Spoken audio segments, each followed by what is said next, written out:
दोस्तों नमस्कार।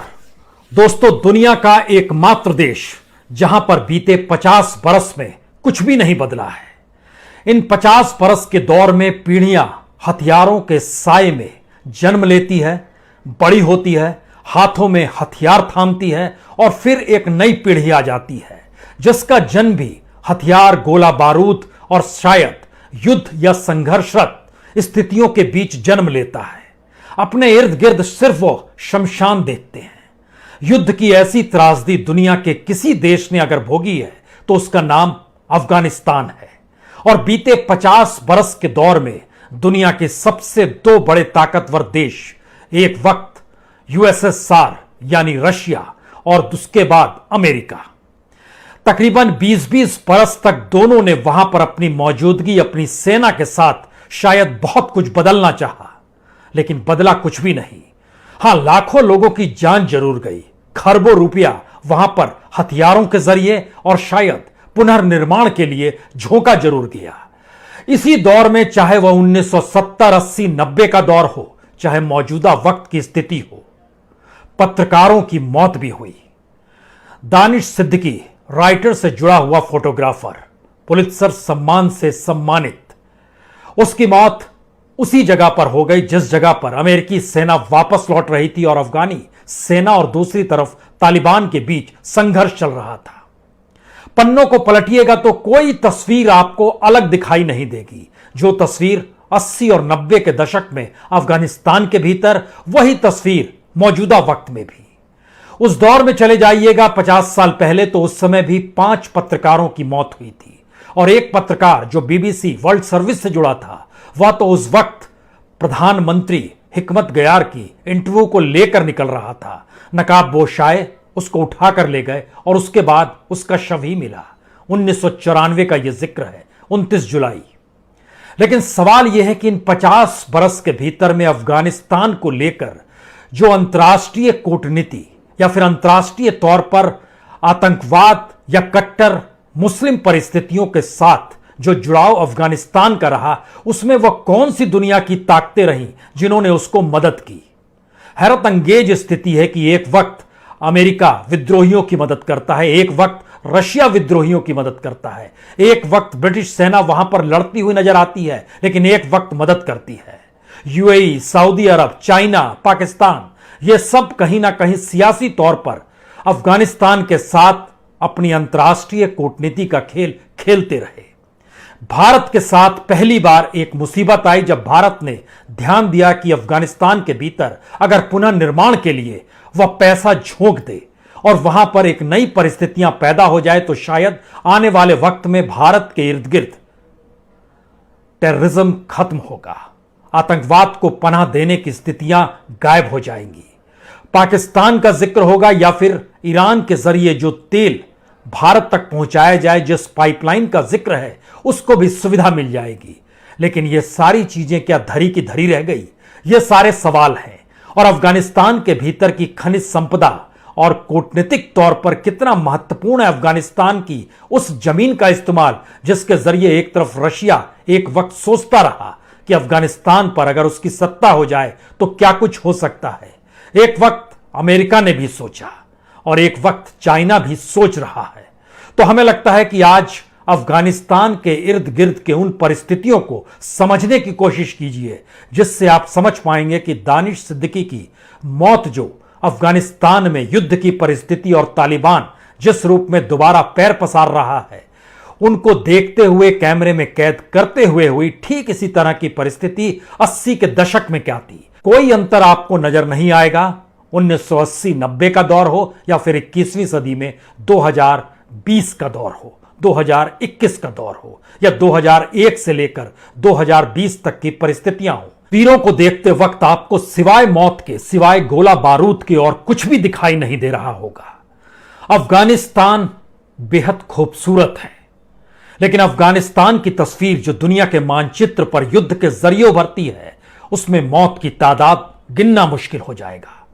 दोहा में समझौता हुआ तालिबान और अमेरिका के बीच। अमेरिका ने कहा हम अपनी फौज वापस बुला लेंगे, तालिबान ने कहा हम आपकी फौज पर हमले नहीं करेंगे।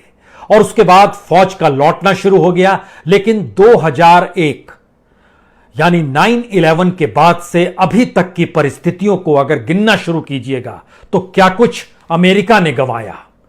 उसकी तासीर यही है कि लगभग 2300 अमेरिकी सैनिकों की जान गई, 450 ब्रिटिश सैनिकों की भी जान गई, 20,600 सैनिक घायल हो गए जो नाटो से जुड़े हुए थे। और अशरफ गनी जब 5 साल राष्ट्रपति पद के तौर पर रहे तो उन्होंने बकायदा एक दस्तावेज निकाला और कहा लगभग 45,000 अफगानी सुरक्षा कर्मियों की भी मौत इसी दौर में हुई है।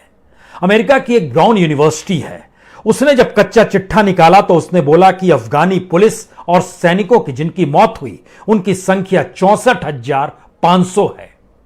और यूनाइटेड नेशन ने जानकारी दी 2009 से तो हमने गिनना ही शुरू किया और 2009 से 2019 के बीच 1,10,000 अफगानिस्तानी नागरिकों की मौत इसी युद्ध में हुई है, इसी दौर में, इसी संघर्ष में हुई है।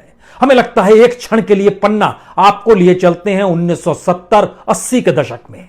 उस दौर में रशियन फौज अफगानिस्तान के भीतर थी, वहां की वामपंथी सरकार को मदद देने पहुंची थी, वहां के मुजाहिद विरोध कर रहे थे। उस वक्त तकरीबन 10 से 15 लाख नागरिकों की मौत उस दौर में हुई थी। लगभग 90,000 मुजाहिद लड़ाके मारे गए थे, 18,000 अफगानी ट्रूप्स यानी अफगानी सैनिकों की मौत हुई थी, 14,500 सोवियत सैनिकों की भी मौत हुई थी। तो क्या अफगानिस्तान की यही वो स्थिति है? या फिर जब हमने सामने खबर दानिश सिद्दीकी की आई तो जानकारी यह मिली कि दरअसल 5 पत्रकारों की मौत तो 1970 और 80 के दशक में भी हुई थी, जिसमें एक तो डॉक्यूमेंट्री बनाने वाले न्यूयॉर्क के फिल्मकार थे ली शापिरो और उनके साथ जो उनके साउंडमैन थे जिम लिंडालोस। उनकी पगहाम जिला में उस वक्त विद्रोहियों ने मौत के घाट उतार दिया था।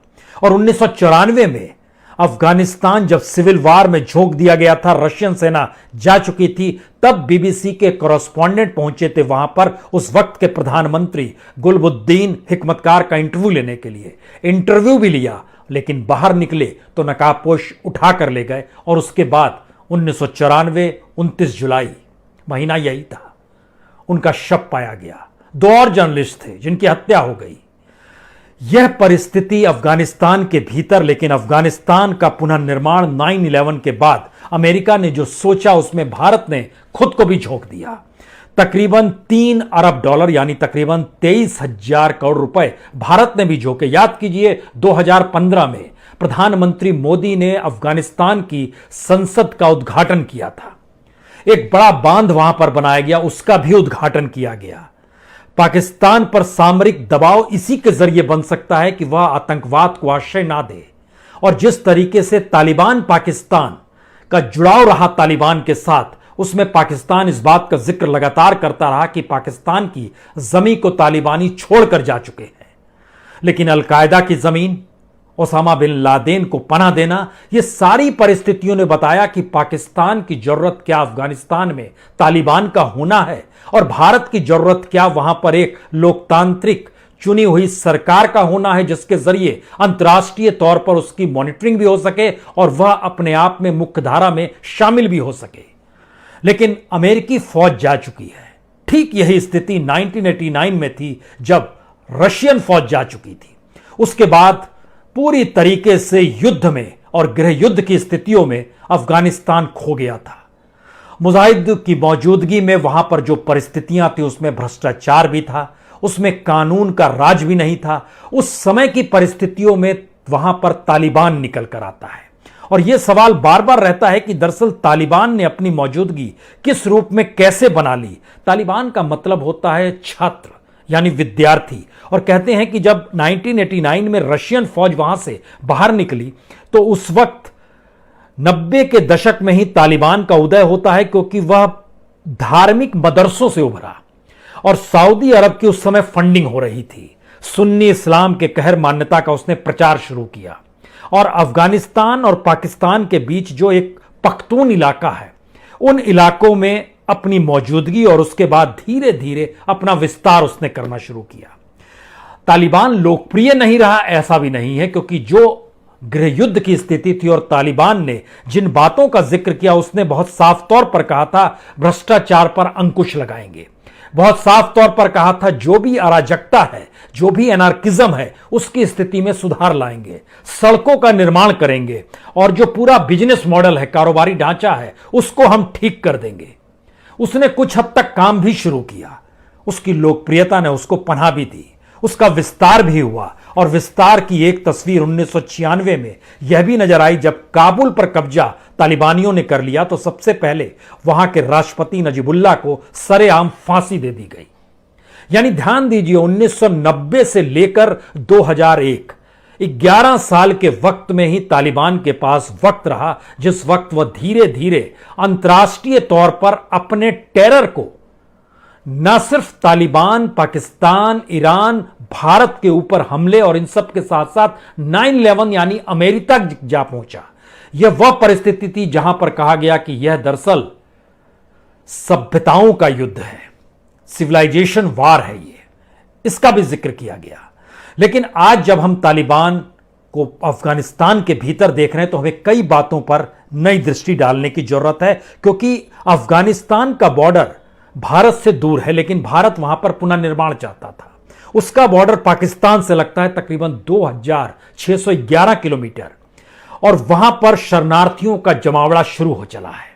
वहां पर तहरीके तालिबान यानी अफगानिस्तान जो चले गए थे वो रिफ्यूजी बनकर पाकिस्तान में प्रभाव डालेंगे ही और कहा जा रहा है पाकिस्तान उसमें उनकी मदद करने में कोई कोताही बरतेगा नहीं, क्योंकि सामरिक दृष्टि से पाकिस्तान के लिए अनुकूल परिस्थितियां हैं। दूसरी बात है कि नाटो की सेना जब आई तो पाकिस्तान का दबदबा अफगानिस्तान में खत्म हुआ, लेकिन दोबारा पाकिस्तान का दबदबा तालिबान के जरिए अफगानिस्तान में बढ़ रहा है। चीन की खाली एक मुश्किल यह है कि चीन का जो शिनजियांग का जो प्रांत है वो तकरीबन 8 किलोमीटर का रेंज है जो कि अफगानिस्तान से लगता है और यहां पर एक संगठन है ITIM यानी ईस्ट तुर्किस्तान इस्लामिक मूवमेंट, ये सक्रिय है। उसके अलावे चीन को लगता है कि पाकिस्तान के आसरे वो कहीं ना कहीं अफगानिस्तान की खनिज संपदा और वहां की जमीन का उपयोग हो सकता है आने वाले वक्त में ठीक वैसे ही करने लगे जैसे एक वक्त वह तिब्बत में घुसा था। रूस के सामने मुश्किल यह है कि अफगानिस्तान के भीतर अगर इस्लामिक कट्टरवाद गढ़ बन जाता है तो फिर उसके लिए मुश्किल इसलिए होगी क्योंकि यह पूरे मध्य एशिया के क्षेत्र में एक खतरे की घंटी होगी। रशिया का संकट यह है लेकिन उसकी सीमा अफगानिस्तान की उज्बेकिस्तान से भी लगती है तकरीबन 144 किलोमीटर, तजाकिस्तान से भी लगती है बड़ी सीमा अफगानिस्तान की 1344 किलोमीटर, तुर्कमेनिस्तान से भी लगती है तकरीबन 804 किलोमीटर। और ध्यान दीजिए तो अफगानिस्तान स्ट्रेटेजिकली एक ऐसी जगह पर है जो रूट है प्राकृतिक गैस का, तेल का, कोयले का। उस तरफ ईरान है, इस तरफ भारत है। यह एक पूरा का पूरा रूट है और चाइना अपने जिस रूट को बनाना चाह रहा है वह उस सिल्क रूट से आगे का रूट है जिसमें चाइना को लगता है कि अंतर्राष्ट्रीय तौर पर वह उस मार्केट पर कब्जा कर लेगा जिसके बीच में कहीं ना कहीं अफगानिस्तान की वह स्ट्रेटेजिक लैंड पड़ती है। तो वहां पर तालिबान की मौजूदगी पाकिस्तान को लाभ पहुंचाएगी, पाकिस्तान के जरिए चीन को लाभ पहुंचाएगी। अमेरिका बहुत कुछ गंवा चुका है। अमेरिका के गंवाने की परिस्थितियों को अगर आप पलटना शुरू कीजिएगा तो उसने जितना खर्च किया है 2010 से 12 के बीच में सबसे ज्यादा 1 लाख से ज्यादा अमेरिकी सैनिक अफगानिस्तान में थे। और कहते हैं कि अमेरिका की जो मिलिट्री सिचुएशन जानकारी आई कि उसमें जो उसका सालाना खर्च हो रहा था वह 100 अरब डॉलर का था। 100 अरब डॉलर का मतलब होता है तकरीबन 7.5 लाख करोड़। लेकिन सवाल सिर्फ 7.5 लाख करोड़ का नहीं है। सवाल यह है कि अगर डिफेंस मिनिस्ट्री के डॉक्यूमेंट्स को देखिए अमेरिकन, तो 2001 से 2019 तक 778 अरब डॉलर यानी तकरीबन 58 लाख डॉलर अमेरिका ने खर्च किया। लेकिन एक ब्राउन यूनिवर्सिटी ने जो पूरा रिसर्च किया उसने जानकारी दी कि नहीं, यह पूरा खर्च 978 अरब डॉलर यानी 73 लाख करोड़ अमेरिका के झोंके गए हैं। तो अमेरिका के लिए अफगानिस्तान कितना कॉस्टली अफेयर रहा।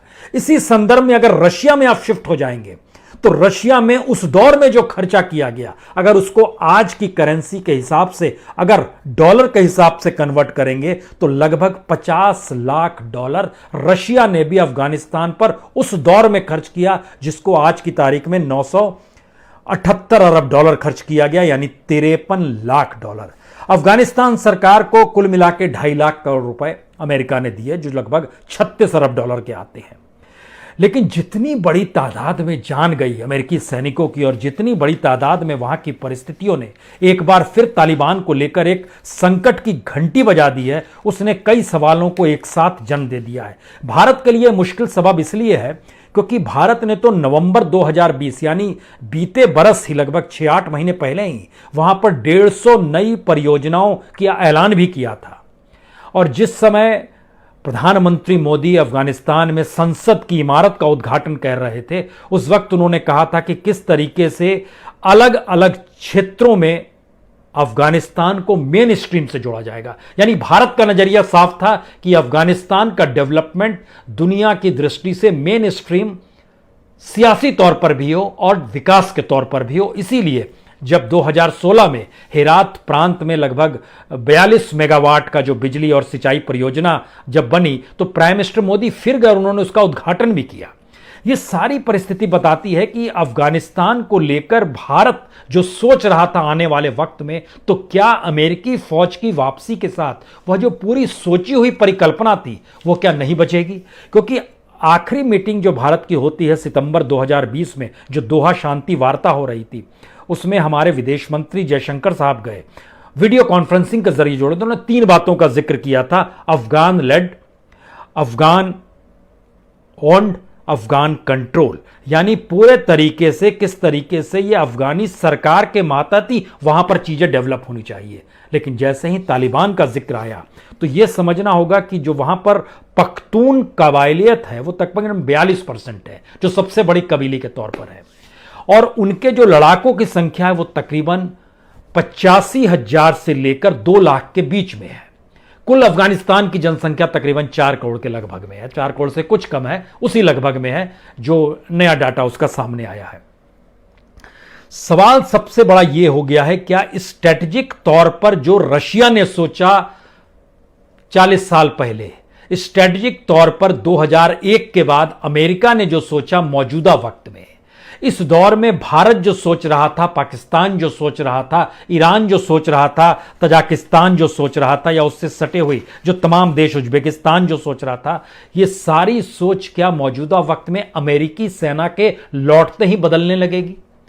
और अगर ये बदलने लगेगी तो क्या वाकई ये इस पूरे के पूरे इलाके में खतरे की घंटी इसलिए है क्योंकि जो पूरी इकोनॉमी तालिबान की है वो ड्रग्स पे है, वो पूरी की पूरी हथियार पर है, वह पूरे के पूरे वहां के खनिज संपदा संसाधनों की लूट की इजाजत देना और उस लूट को अंतर्राष्ट्रीय बाजार में ले जाना जो तालिबान की सोच है उसके मुताबिक है। यानी ध्यान दीजिए, जिस एजुकेशन इंस्टीट्यूशंस को भारत अफगानिस्तान में खड़ा होना चाहता था, जिसकी एक पूरी प्रोजेक्ट रिपोर्ट बनाई गई, वह भी मायने नहीं रखेगी। और वह पीढ़ी जो रशियन फौज के समय गोद में थी, दूधमुही थी, उसने बंदूकों की आहट और टैंक और हवाई जहाजों का चलना वहां पर जब देखा तो वह परिस्थिति बदलते बदलते धीरे धीरे अमेरिकी सेना के आने के बाद से भी लगभग जो बच्चे गोद में थे वह बच्चे आज हाथ में बंदूक लिए हुए हैं।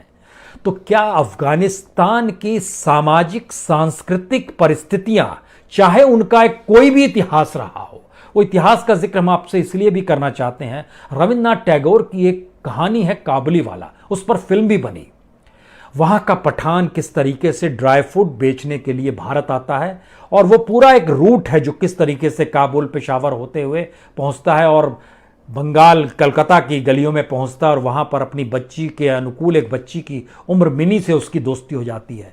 यानी मानवीय पहलू को 1892 में काबुली वाला कहानी रविन्द्रनाथ टैगोर लिख रहे थे, लेकिन उस पठान के अक्स तले उसको एक बंगाली परिवार की बेटी के अक्स में अपनी बेटी दिखाई देती है। लेकिन आज की तारीख में अफगानिस्तान के भीतर का सच यह है कि उसने बीते 50 बरस में अगर सिर्फ युद्ध देखा है, सिर्फ बारूद देखा है, सिर्फ हवाई जहाज से लगातार कारपेट बॉम्बिंग देखी है, जमीन पर रेंगते टैंक और उससे निकलते गोला बारूद को देखा है, तो वहां की सभ्यता को लेकर या वहां के नागरिकों को लेकर या वहां की परिस्थितियों को लेकर विश्व किस रूप में उसको एक्सेप्ट करेगा, या फिर दुनिया एक्सेप्ट करे ना करे, अफगानिस्तान के भीतर तालिबान और उनकी जो अपनी परिस्थिति है वह किस तरीके से दुनिया को अपने यहां आने की इजाजत देगी। तो क्या इतनी बड़ी तादाद में जो अमेरिका के दौर में इस 20 साल के भीतर में तकरीबन 90 लाख करोड़ रुपया दुनिया के अलग अलग मार्फत जो अफगानिस्तान में आया वो झोंक दिया गया, तो वह क्या एक बिजनेस था? क्योंकि वहां पर जितनी बड़ी तादाद में हथियार आए, और यह भी समझना होगा जब रशियन फौजें वहां पर थी तो उस समय विद्रोहियों को मदद करने वालों की कतार में अमेरिका भी था, ब्रिटेन भी था, सऊदी अरब भी था, पाकिस्तान भी था, और मौजूदा वक्त में जब घड़ी की सुई उलट गई तो उसमें मदद करने वालों में फिर कहा जाता है कि यूएई, यूनाइटेड अरब अमीरात भी है जो अपने तौर पर फंडिंग कर रहा है, पाकिस्तान मदद कर रहा है। पाकिस्तान सबसे पहले और यूएई सबसे पहले रहा जिसने मान्यता दे दी अपने तौर पर तालिबान को। यह परिस्थिति बतलाती है कि दुनिया की नजर अफगानिस्तान को लेकर क्या रही, और अफगानिस्तान दुनिया से जुड़ने के लिए जो वहां के लोगों के जरिए नहीं बल्कि अंतर्राष्ट्रीय दबाव के जरिए अपनी डेमोक्रेसी को अंतर्राष्ट्रीय मानचित्र पर परिभाषित करने में ही भटकता रहा। तो क्या यह माना जाए कि आने वाले वक्त में इसका असर भारत के लिए एक मुश्किल भरा है? क्योंकि अगर पाकिस्तान सपोर्ट कर रहा है, जिसको माना जा रहा है और लगातार इस बात का जिक्र है, अगर सपोर्ट हो रहा है तो उसका कहीं ना कहीं असर धीरे धीरे वह कश्मीर को लेकर पड़ेगा। और यह परिस्थिति बताती है कि इसमें चेक एंड बैलेंस करने की स्थिति में चीन भी होगा और रशिया भी होगा, यानी दुनिया की बड़ी फोर्सेस दोबारा से इस जो मिडिल ईस्ट का इलाका है उससे शिफ्ट होकर इस पूरे इलाके में दोबारा आ जाएंगी।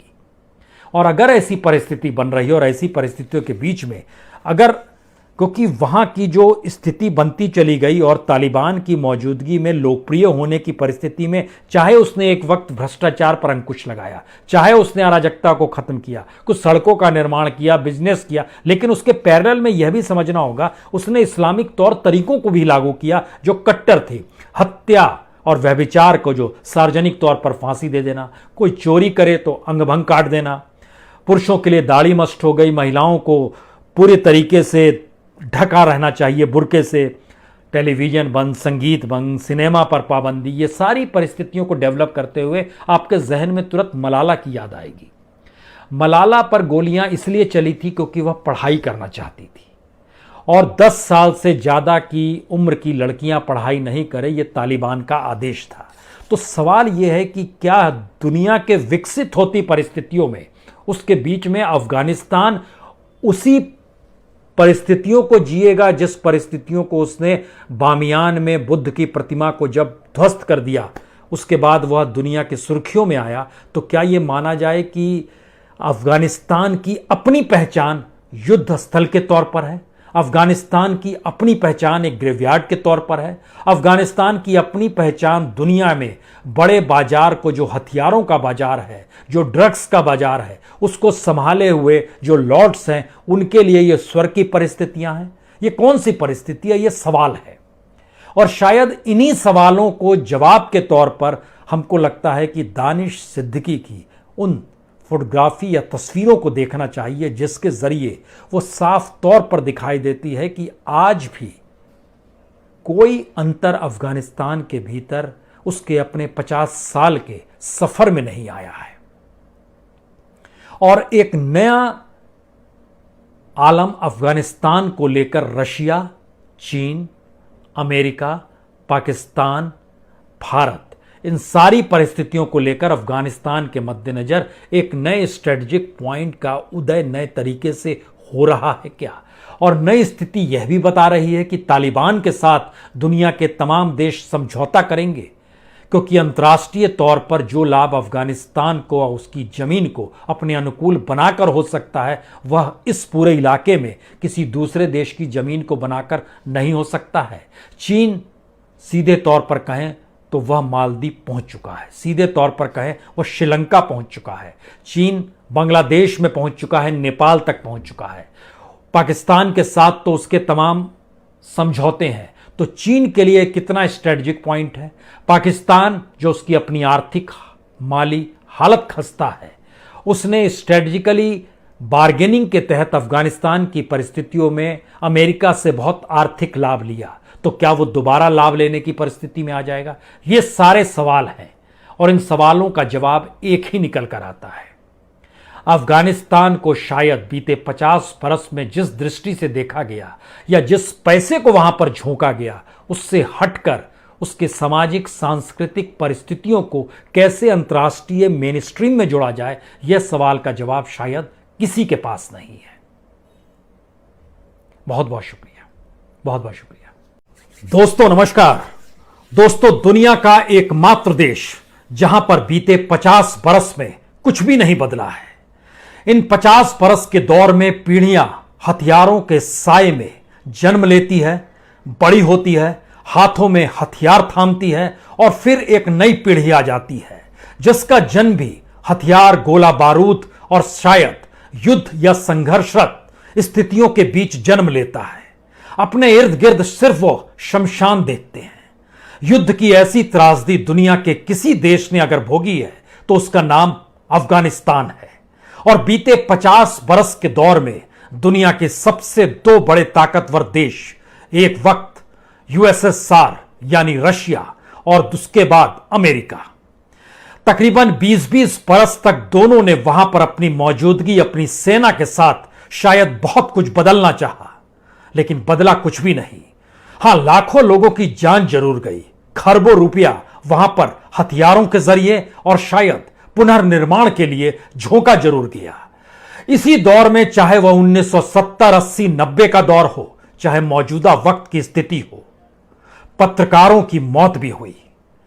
दानिश सिद्दीकी, राइटर से जुड़ा हुआ फोटोग्राफर, पुलित्जर सम्मान से सम्मानित, उसकी मौत उसी जगह पर हो गई जिस जगह पर अमेरिकी सेना वापस लौट रही थी और अफगानी सेना और दूसरी तरफ तालिबान के बीच संघर्ष चल रहा था।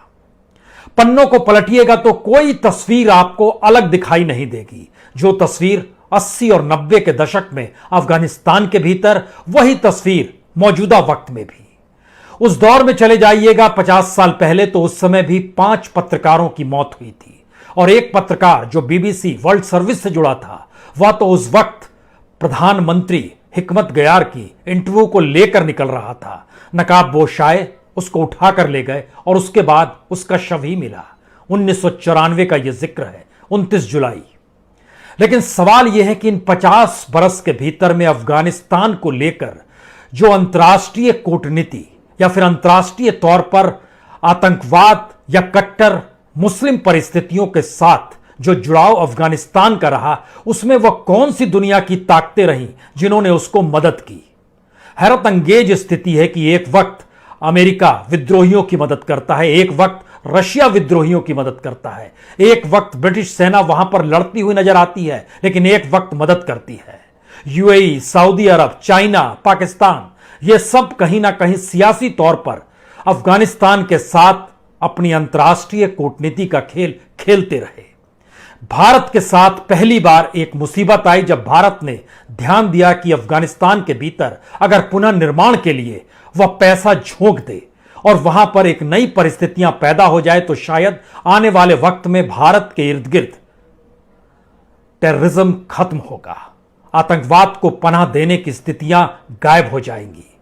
पाकिस्तान का जिक्र होगा या फिर ईरान के जरिए जो तेल भारत तक पहुंचाया जाए, जिस पाइपलाइन का जिक्र है, उसको भी सुविधा मिल जाएगी। लेकिन ये सारी चीजें क्या धरी की धरी रह गई? ये सारे सवाल हैं। और अफगानिस्तान के भीतर की खनिज संपदा और कूटनीतिक तौर पर कितना महत्वपूर्ण है अफगानिस्तान की उस जमीन का इस्तेमाल, जिसके जरिए एक तरफ रशिया एक वक्त सोचता रहा कि अफगानिस्तान पर अगर उसकी सत्ता हो जाए तो क्या कुछ हो सकता है। एक वक्त अमेरिका ने भी सोचा और एक वक्त चाइना भी सोच रहा है। तो हमें लगता है कि आज अफगानिस्तान के इर्द गिर्द के उन परिस्थितियों को समझने की कोशिश कीजिए जिससे आप समझ पाएंगे कि दानिश सिद्दीकी की मौत, जो अफगानिस्तान में युद्ध की परिस्थिति और तालिबान जिस रूप में दोबारा पैर पसार रहा है, उनको देखते हुए, कैमरे में कैद करते हुए हुई, ठीक इसी तरह की परिस्थिति 80 के दशक में क्या थी। कोई अंतर आपको नजर नहीं आएगा, 1980-90 का दौर हो या फिर 21वीं सदी में 2020 का दौर हो। 2021 का दौर हो या 2001 से लेकर 2020 तक की परिस्थितियां हो, तीरों को देखते वक्त आपको सिवाय मौत के, सिवाय गोला बारूद के और कुछ भी दिखाई नहीं दे रहा होगा। अफगानिस्तान बेहद खूबसूरत है, लेकिन अफगानिस्तान की तस्वीर जो दुनिया के मानचित्र पर युद्ध के जरिए उभरती है, उसमें मौत की तादाद गिनना मुश्किल हो जाएगा। दोहा में समझौता हुआ तालिबान और अमेरिका के बीच। अमेरिका ने कहा हम अपनी फौज वापस बुला लेंगे, तालिबान ने कहा हम आपकी फौज पर हमले नहीं करेंगे, और उसके बाद फौज का लौटना शुरू हो गया। लेकिन 2001 यानी 9/11 के बाद से अभी तक की परिस्थितियों को अगर गिनना शुरू कीजिएगा तो क्या कुछ अमेरिका ने गंवाया। उसकी तासीर यही है कि लगभग 2300 अमेरिकी सैनिकों की जान गई, 450 ब्रिटिश सैनिकों की भी जान गई, 20,600 सैनिक घायल हो गए जो नाटो से जुड़े हुए थे। और अशरफ गनी जब 5 साल राष्ट्रपति पद के तौर पर रहे तो उन्होंने बकायदा एक दस्तावेज निकाला और कहा लगभग 45,000 अफगानी सुरक्षा कर्मियों की भी मौत इसी दौर में हुई है। अमेरिका की एक ब्राउन यूनिवर्सिटी है, उसने जब कच्चा चिट्ठा निकाला तो उसने बोला कि अफगानी पुलिस और सैनिकों की जिनकी मौत हुई उनकी संख्या 64,500 है। और यूनाइटेड नेशन ने जानकारी दी 2009 से तो हमने गिनना ही शुरू किया, और 2009 से 2019 के बीच 1,10,000 अफगानिस्तानी नागरिकों की मौत इसी युद्ध में हुई है, इसी दौर में, इसी संघर्ष में हुई है। हमें लगता है एक क्षण के लिए पन्ना आपको लिए चलते हैं 1970-80 के दशक में। उस दौर में रशियन फौज अफगानिस्तान के भीतर थी, वहां की वामपंथी सरकार को मदद देने पहुंची थी, वहां के मुजाहिद विरोध कर रहे थे। उस वक्त तकरीबन 10 से 15 लाख नागरिकों की मौत उस दौर में हुई थी। लगभग 90,000 मुजाहिद लड़ाके मारे गए थे, 18,000 अफगानी ट्रूप्स यानी अफगानी सैनिकों की मौत हुई थी, 14,500 सोवियत सैनिकों की भी मौत हुई थी। तो क्या अफगानिस्तान की यही वो स्थिति है?